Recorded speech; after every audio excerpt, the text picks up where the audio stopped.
हो, पण तू आत्ताच म्हणालीस, की डोम हा तुझा पहिला चित्रपट होता, ज्यावेळेस हं, हं. त्या मूव्हीने तुला बरंच काही शिकवलं. सो काय नेमकं शिकवलं आणि काय तेव्हाचे एक्सपिरियन्स आले? कारण की तेव्हा तू नवखी होतीस हो. आणि नवीन जेव्हा इंडस्ट्रीत येतं, तेव्हा अनेक वेगवेगळे सामने करावे लागतात. बरोबर. काही गोष्टी आपल्या मनासारख्याही घडतात आणि काही गोष्टी घडतही नाही. हं, हं. सो तुझ्या बाबतीत ते कसं होतं? अ, त्या फिल्मचं सांगायचं झालं तर ऑल ऑफ सडन माझं कास्टिंग म्हणजे एका रात्रीत झालं होतं असं. हो. अगदीच म्हणजे खरंच आहे ते. एका दिवसात माझं कास्टिंग झालं. मी दुसऱ्या दिवशी मुंबईत आले. माझं सिलेक्शन झालं आणि सेटवरचा एक्सपिरियन्स म्हणजे अगदीच मी नवीन होते. मला ॲक्टिंगचा सुद्धा माहिती नव्हता. मी फर्स्ट टाईम कॅमेरासमोर आहे. लाईट कसा घ्यायचा असतो, काय गोष्टी असतात, ओ-एस काय असतो, मला काहीही माहिती नव्हतं. म्हणजे मी अगदी होते. आणि मी तुला आधीही म्हणाले, की मी कधीच कुठला वर्कशॉप हो. केलेला नाहीये किंवा एकांकिका असेल किंवा काहीच केलेलं नव्हतं. मी स्वतःच शिकत होते. YouTubeवर काही व्हिडिओज बघ किंवा टेलिव्हिजनवर एखादा सीन लागला असेल, तर तोच लिहून काढायचा, पाठांतर करायचा, आरशासमोर बोलायचा. हीच माझी जर्नी आहे. मी ह्याच्यातूनच शिकत आलेली आहे. त्याच्यामुळे हे सगळं खूप नवीन होतं. म्हणजे एका दिवसात माझं आयुष्य बदललं होतं. आणि त्या सेटवर आल्यानंतर दडपण तर हो. होतंच.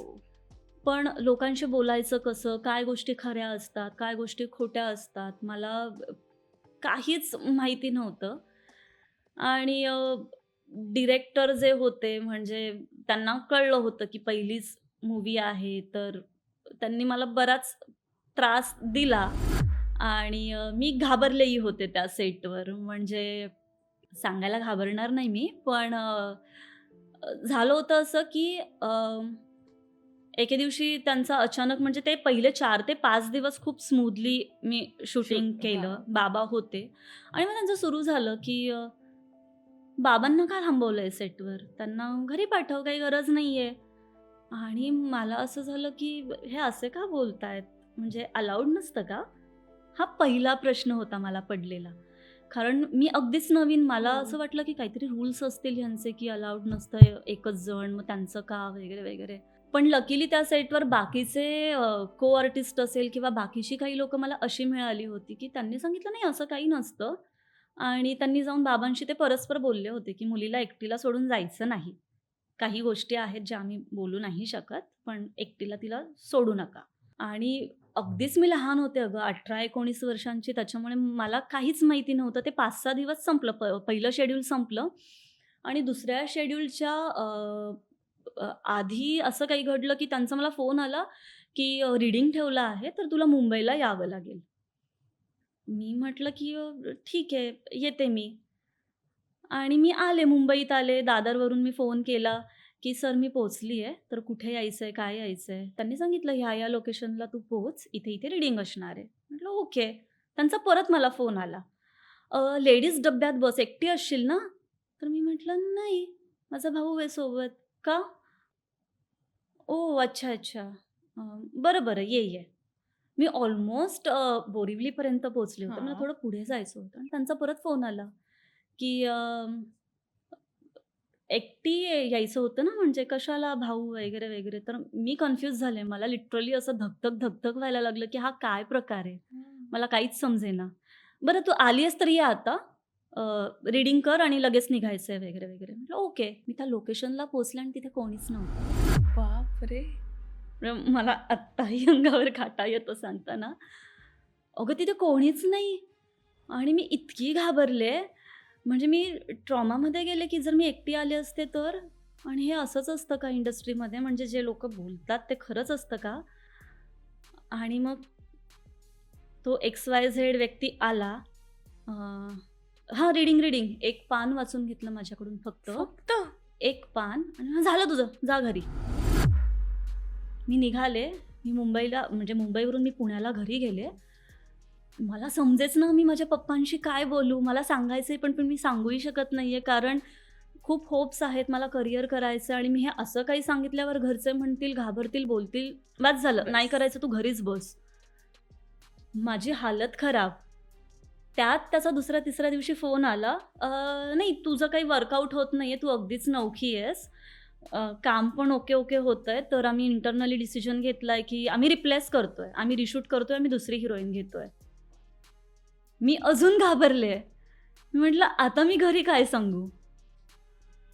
आणि घरी काय सांगूपेक्षा आपणही काही स्वप्न हो. रंगवलेली असतात ना. माझंही होतं की माझी पहिली मूव्ही आहे, माझा पहिला चित्रपट आहे, तर छान होणार आहे. पहिलाच चित्रपट, मी हिरोईन, असं तसं. माझी बोलती बंद मला समजेना, माझी रडारड सुरू. मी 18 वर्षांची होते. मी शांत राहिले. म्हटलं जाऊ देत, काही बोलायला नको, बोलायला नको. 2-3 दिवस गप्प बसले. हां. 2-4 दिवसांनी त्यांच्या तारखा आल्या, की पुढचं शेड्यूल आहे आणि ह्या तारखा आहेत. Me again confused. हा काय प्रकार आहे? बोलायचं कोणाशी म्हणजे लिटरली तो ट्रॉमा होता माझ्यासाठी. मग मी डेअरिंग केली आणि माझा जो को आर्टिस्ट होता किंवा अजून दुसरे कोणी होते त्यांना जरा फोन केला आणि त्यांच्या कानावर हे प्रकरण घातलं. मग त्या लोकांनी ठरवलं, की आता ह्या सगळ्यातून मला बाहेर बाहेर काढायचंय. काढायचं. कारण तोपर्यंत त्यांनाही आयडिया नव्हती ना, की कास्टिंग झालंय, कोण आहे, कुठून आली आहे, कधी काम केलेलं नाहीये.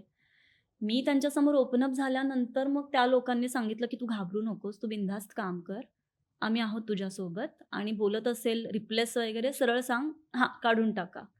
ही इंडस्ट्री आहे. चांगली माणसंही असतात, तिथे वाईटही वाईट. माणसं असतात. तू लकी आहेस, तुला पहिल्याच प्रोजेक्टमध्ये हा एक्सपिरियन्स आलाय, तू स्ट्राँग होतीयेस. घाबरू नकोस आणि असं गिव्ह अप वगैरे करू नकोस. असं काहीही नसतं. सगळी वाईटाचीच दुनिया नाहीये. चांगलीही माणसं आहेत, तर घाबरू नकोस. आम्ही आहोत तुझ्यासोबत." आणि मग मी ठरवलं, की आता काही घाबरायचं नाहीये. मी ते शेड्यूल पूर्ण केलं. अगेन पुढच्या शेड्यूलला सेम प्रॉब्लेम, की काय करायचंय, असं-तसं तू वेळ देत नाहीयेस आणि त्या दरम्यान मी डेली सोप घेतली. कारण मी मुंबईत येत होते, त्याच्यामुळे मुंबईतही काही ऑडिशन्स असतील तर मी जायचे, ऑडिशन्स द्यायचे. त्याच्यात मला माझी पहिली मालिका मिळाली. त्या मालिकेचं शूटही सुरू झालं. पण ह्या मूव्हीचं शूट चालूच आहे, चालूच आहे. ओह! कारण ते तेव्हा थोडं पहिली मालिका कोणती घेतली होती? माझा होशील ना. हो. आता मी ती मालिका घेतली आणि तोपर्यंत जरा समजलं होतं, की घाबरायचं नाहीये, ह्यांना कशी उत्तरं द्यायची. आपल्या मनाविरुद्ध किंवा आपल्या इच्छेविरुद्ध कोणीच काही करू शकत नाही. आपण बोललं पाहिजे. आपण बोललं नाही, की घाबरलो, की हे माणसं आहेतच आपला आवाज दाबायला. आणि मग परत तेच सुरू झालं, "तू आता शो घेतलाय, तारखाच मॅच होत नाहीये, तर आमचं खूप नुकसान झालंय. आम्ही तुझ्यावर केस करतोय. बापरे! तुला सगळा जो खर्च आहे, लोकेशनचा असेल, जो काही आत्तापर्यंत खर्च झाला, तो सगळा भरून द्यावा लागेल." मग मी चित्रपट महामंडळात धाव घेतली. मी फोनाफोनी केली पुण्यामध्ये. माझे काही ओळखीचे होते आर्टिस्ट, हां. त्यांना फोन केला. त्यांना हे सगळं प्रकरण सांगितलं, हे असं-असं आहे. तर ते म्हणाले, "ही हॅरॅसमेंट आहे ॲक्चुअली, ही हो. मेंटल हॅरॅसमेंट आहे. घाबरू नको. आपण त्यांच्यावर केस टाकूयात. बघूयात काय होतंय, कसं होतंय." आणि मग केस आ टाकली आणि ते नाही, केस नाही टाकली. हे एवढं बोलणंच इनफ होतं. त्याच्यावर त्या माणसाला कळलं, की आता हिला बॅकअप मिळतोय, तर आता आपण गप्प राहणंच गरजेचं आहे. 4 दिवसांचं शूट राहिलंय तेवढं काढूयात आणि टॉपिक क्लोज करूयात. तर मी शूट फिनिश केलं. मग मी डबिंगलाही नव्हते आणि कुठे प्रमोशनलाही नव्हते. मराठी मनोरंजन सृष्टीमधील मालिका, चित्रपट, नाटक तसेच कलाकारांबद्दलच्या नवीन अपडेट्स जाणून घेण्यासाठी नक्की सबस्क्राईब करा इट्स मज्जा मराठी या आपल्या नवीन यूट्यूब चॅनलला.